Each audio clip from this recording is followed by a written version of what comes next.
Hi welcome to फायरपीडिया। इस video में आप कंपार्टमेंटेशन से रिलेटेड कॉन्सेप्ट्स एंड रिक्वायरमेंट के बारे में जानेंगे जो एनबीसी 2016 के पार्ट 4 में दिए हुए हैं। इसमें कुछ फंडामेंटल्स क्वेश्चंस हैं जैसे what is compartmentation, why it is required and how it can be achieved.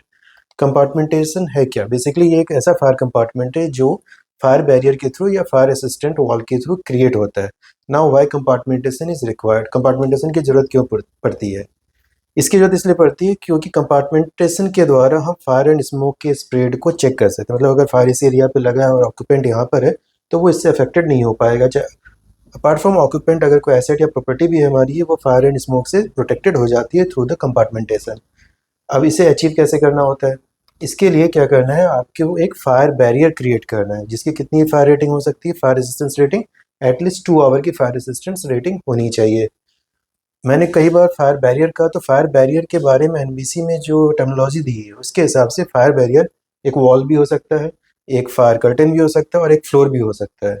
इसके अलावा इसका डिजाइन एंड कंस्ट्रक्शन जो होना है वो एक स्पेसिफाइड फायर रेटिंग के लिए होना चाहिए ताकि उससे इस फायर का स्मोक और स्प्रेड ना हो पाए और जिससे कि आपके स्मोक की स्प्रेड को रोकने में काफ़ी आसानी होती है। अब हम बात करते हैं इससे रिलेटेड बेनिफिट्स क्या है। पहला लाइफ सेफ्टी है, extended time for evacuation from the building. Second is the fire prevention limit. ये क्या करते हैं कि आपके बिल्डिंग में जो भी फायर के कारण डैमेज हो सकता है, अगर कंपार्टमेंटेशन नहीं होगा तो फायर फैलेगी तो ज़्यादा एरिया को फायर डैमेज करेगा, तो ये इसको कंट्रोल करने में हेल्प करता है। इसके अलावा एनबीसी में कई सारे प्रोविजंस भी दिए हुए हैं। अब ये बता सकते हैं कि कंपार्टमेंटेशन कहाँ रिक्वायर्ड है, कंपार्टमेंटेशन का मिनिमम साइज क्या होगा, मैक्सिमम साइज क्या होगा। अभी नॉर्मली क्या होता है, जब हम कंपार्टमेंटेशन की बात करते हैं सबसे पहले हमारे दिमाग में आता है कार पार्किंग का कंपार्टमेंट, फिर हमारे दिमाग में आता है फ्लोर का कंपार्टमेंट, और हम हमेशा सोचते हैं साइज की बात काफ़ी ज़्यादा हो जाती है कि कंपार्टमेंटेशन का साइज कितना होगा। बट अगर आप ध्यान से देखो कि मिनिमम के बारे में एनबीसी में कुछ प्रिस्क्राइब नहीं है, और अगर आपने ढंग से एनबीसी को पढ़ा तो आप पाएंगे कि छोटे से छोटा रूम भी एक कंपार्टमेंट हो सकता है। यहाँ तक कि आपके यूटिलिटी सर्विस शाफ्ट्स भी कंपार्टमेंटेशन का एग्जाम्पल है। अगर ये इनक्लोजर 2 आवर रेटेड है और ये डोर एक फायर डोर है तो भी ये कंपार्टमेंट है। अगर ये रूम है और वो फायर रेटेड वॉल्स के थ्रू बना हुआ है, दरवाजे फायर रेटेड है तो भी वो एक कंपार्टमेंट है। अगर ये आपका एग्जिट पैसेज वे है और वो भी है, उसमें फायर रेटेड वॉल्स हैं और फायर रेटेड डोर्स ओपन हो रहे हैं तो वो भी आपके कंपार्टमेंट हो सकते हैं। इसका मतलब ये नहीं हुआ कि आपको पूरा का पूरा फ्लोर प्लेट चाहिए। आपको कभी फ्लोर प्लेट की चिंता ही नहीं करनी है क्योंकि आप कंपार्टमेंट का मतलब छोटे से छोटे स्पॉट में आपको फायर को इनक्लोज करना है।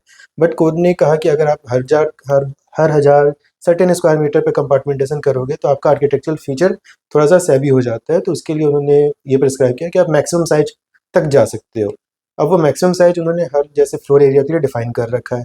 अब ये डिपेंड करता है वो फ्लोर स्प्रिंकलर्ड है या नॉन स्प्रिंकलर्ड, इसके बारे में मैं आपको आगे बताऊंगा आगे आने वाली स्लाइड्स में।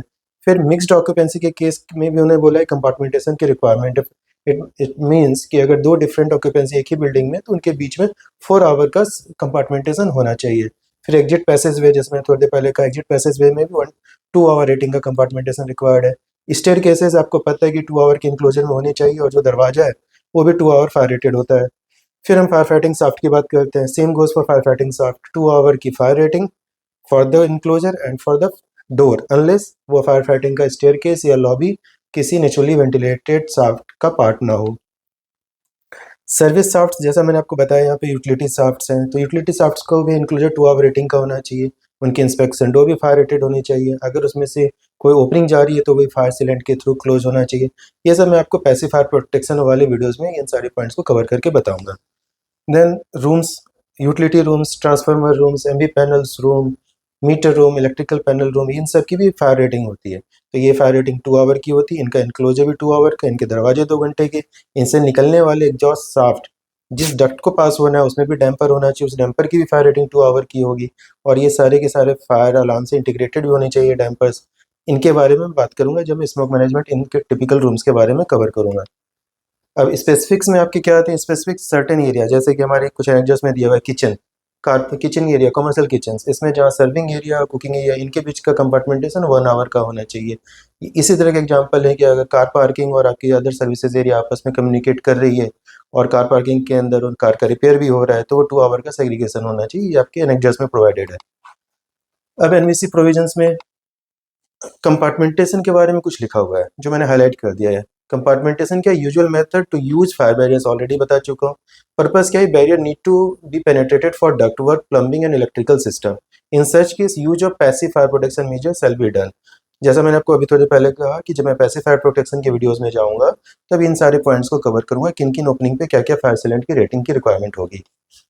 अब फ्लोर अगर आपको कंपार्टमेंट करना है और वो फ्लोर का जो साइज है 750 स्क्वायर मीटर से अगर कम है तो वहाँ पे आपको कंपार्टमेंटेशन की रिक्वायरमेंट नहीं होगी। लेकिन अगर मैक्सिमम साइज क्या है ये जानने के लिए फिर ये जो 4.5.2 में एक छोटा सा टेबल दिया हुआ है इसे आपको रेफर करना है। आप देखोगे मिनिमम साइज है वो 750 मीटर स्क्वायर है, maximum is 3000 square metre for basement car parking area and business building. ये थोड़ा सा आपको कंफ्यूजिंग लग सकता है। यहाँ पे एक लैंग्वेज ध्यान से आप सुन लीजिए, ये काफ़ी इंपॉर्टेंट है ये लैंग्वेज, क्योंकि इसमें कहा है there shall be requirement of minimum of 2 compartment if floor plate size is equal और less than the areas mentioned above. इसका मतलब ये हुआ अगर आपका बेसमेंट का कार पार्किंग 3000 स्क्वायर मीटर का है तो क्या आपको कंपार्टमेंटेशन की रिक्वायरमेंट होगी या नहीं होगी। नॉर्मली ये बोलेंगे कि भाई मेरा कंपार्टमेंट का मैक्सिमम साइज तो 3000 स्क्वायर मीटर, बट अब मुझे इसे कंपार्टमेंट नहीं करना है। कोड ने ये कहा कि आपको ये 2 कंपार्टमेंट तो करने ही पड़ेंगे। ऐसा क्यों हुआ, क्योंकि आपके सारे एसेट आप एक ही पॉइंट में नहीं रखेंगे। अगर कहीं आप ट्रेवल करते हो तो आपके पास कुछ कैश है तो सारे पैसे आप एक ही पॉकेट में तो रखोगे नहीं। अगर आपको पता है कि वहाँ पे पिक पॉकेटर्स घूम रहे हैं, चोरी हो सकती है, तो आप क्या करते हो, कुछ नीचे वाले पॉकेट में रखते हो, कुछ ऊपर वाले पॉकेट में रखते हो, डिस्ट्रीब्यूट करते हो। लाइकवाइज आपको कंपार्टमेंटेशन में अपने एसेट को इसी कॉन्सेप्ट पे प्रोटेक्ट करना है। देन अगर मिनिमम 2 कंपार्टमेंट की रिक्वायरमेंट नहीं पड़ेगी अगर फ्लोर प्लेट का साइज 750 स्क्वायर मीटर से कम हो। इसके अलावा मैंने पहले आपको बताया था कंपार्टमेंट अचीव करने के लिए क्या करना है, हमें फायर बैरियर लेना है। जो फायर बैरियर की फायर रेटिंग कितनी होगी, 120 मिनट्स की होगी। फायर बैरियर क्या हो सकते हैं वो मैंने आपको पीछे की स्लाइड में बता दिया है। इस वाले इमेज में आपको ये जो कुछ पीछे एनवीसी के प्रोविजंस थे वो ग्राफिक्स में मैं काफ़ी सिंप्लीफाइड फॉर्म में बताने वाला हूँ। अगर स्प्रिंकलर नहीं है बिल्डिंग में और वो चाहे कोई भी ऑक्यूपेंसी हो, आपको पता है बिल्डिंग की 9 ऑक्यूपेंसीज है, अगर 9 ऑक्यूपेंसी कोई सी भी ऑक्यूपेंसी होती है और अगर वहाँ पे स्प्रिंकलर का प्रोटेक्शन नहीं है तो कंपार्टमेंट का मैक्सिमम साइज कितना होगा, 750 स्क्वायर मीटर। एंड अगर आपका बेसमेंट है, कार पार्किंग है और वो group E that is business occupancy अगर है और उस बिल्डिंग में स्प्रिंकलर का प्रोटेक्शन प्रोवाइडेड है तो कार पार्किंग का जो साइज होगा, कंपार्टमेंटेशन का साइज, वो 3000 स्क्वायर मीटर से ज़्यादा नहीं हो सकता। फिर अगर बेसमेंट में हम कार पार्किंग की बात नहीं करते हैं और बेसमेंट में कार पार्किंग नहीं है, अदर यूटिलिटीज एरियाज हैं, फिर आपकी group F occupancy mercantile building and group D is assembly building occupancy होती है। इन सच केस कंपार्टमेंट का मैक्सिमम साइज 2000 स्क्वायर मीटर तक ही हो सकता है। फिर हम C1 की बात करते हैं जो कि एक हॉस्पिटल है। हॉस्पिटल के केस में कंपार्टमेंटेशन का साइज 1800 स्क्वायर मीटर से ज़्यादा नहीं होगा। अगर हम C2 C3 ऑक्यूपेंसी की बात करें जो कि penal and mental institution building होती है, इनके केस में कंपार्टमेंटेशन का साइज 1125 स्क्वायर मीटर से ज़्यादा नहीं होगा। और बाकी ऑक्यूपेंसी क्या है, उनके लिए कंपार्टमेंटेशन का साइज 750 स्क्वायर मीटर से ज़्यादा नहीं होगा। अभी 750 अदर क्या हो गया, बच गया इन सारी ऑक्यूपेंसीज में। थोड़ा सा देखो अगर आपको याद आता है, वैसे मैं बता देता हूँ। यहाँ पे moderated hazard, high hazard industry आ जाती है, स्टोरेज ऑक्यूपेंसीज बच गई हैं, उन सब का साइज 750 स्क्वायर मीटर से ज़्यादा नहीं होगा।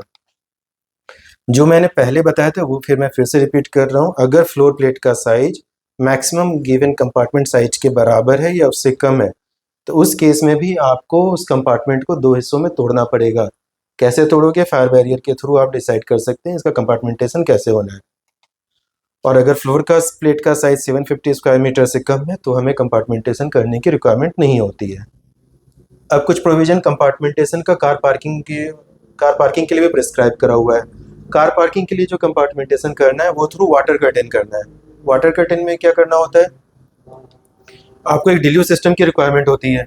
डिल्यू सिस्टम में सर्टेन पॉइंट्स होते हैं जैसे कि एक डिल्यूज वाल्व होगा, पाइप होंगे, नोजल होंगे जो थ्रू आउट फ्लोर प्लेट वो कंपार्टमेंट करेंगे इन अ लीनियर फैशन। और लीनियर भी नहीं हो सकते, वो आपके आर्किटेक्चरल फीचर से अलाइन किए जाते हैं। अगर डक्टिंग हो तो भी अलाइन कर सकते हैं। वाटर सप्लाई के लिए वाटर कर्टन क्या होना है, independent electric pump, independent electric pump of adequate capacity flow and head. ये अगली स्लाइड में आपको बताऊंगा कि फ्लो कितना होना चाहिए, कैसे कैलकुलेट करना होगा, ये आप यहाँ से निकाल सकते हैं। Then piping and riser for the water supply for the nozzles. NBC में वाटर कर्टेन के लिए नोजल K23 प्रिस्क्राइब करा हुआ है जिससे कि आप कंपार्टमेंट की जोनिंग कर सकते हैं। अब वाटर कैपेसिटी कैसे निकालनी है कि एग्जिस्टिंग वाटर स्टोरेज जो भी है उसमें आपको डेडिकेटेड एक 60 मिनट का water demand for largest perimeter of the compartment आपको कंसिडर करना होगा। इसे मैं अगले स्लाइड में आपको एक्सप्लेन करके बताता हूँ कि है क्या। देखिए एनबीसी ने ये बोला what to do, that is 60 minute का water demand for largest perimeter. अब IS 15105 में आपको आंसर मिलेगा हाउ टू डू।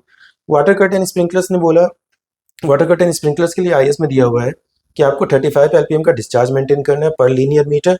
इसके अलावा 1.4 बार पे आप मान सकते हो कि 55 टू 80 एलपीएम का डिस्चार्ज होने वाला है, और नोजल्स के बीच की स्पेसिंग 2.5 मीटर से ज़्यादा नहीं होनी चाहिए। इसको समझ लेते हैं। वाटर डिमांड निकालना है तो आपने 80 एलपीएम लेना है, कंसिडर किया, एज्यूम किया है फॉर 1.4 बार। इस पे आप जहाँ देख लो कि मैंने एज्यूम किया है कि फॉर द पेरीमीटर जो कार पार्किंग है उसका पेरीमीटर का साइज है 150 मीटर, तो रिक्वायर्ड फ्लो में कितना मेंटेन करना था 35 एलपीएम। तो 35 एलपीएम को अगर हमने 150 मीटर पेरीमीटर से मल्टीप्लाई किया तो हमें ये मिला कि हमें 5250 एलपीएम की रिक्वायरमेंट आएगी। तो रिक्वायर्ड वाटर अगर कैलकुलेट करना है तो 5250 एलपीएम मल्टीप्लाइड बाय 60 मिनट्स के वाटर डिमांड ड्यूरेशन को करने पे हमें 315 KL मतलब 3,15,000 लीटर वाटर की रिक्वायरमेंट होगी to meet the demand of water curtain nozzles for 60 minute duration. अब इसके लिए हमें कितने नोजल्स की रिक्वायरमेंट होने वाली है, so how many curtain nozzles will be required.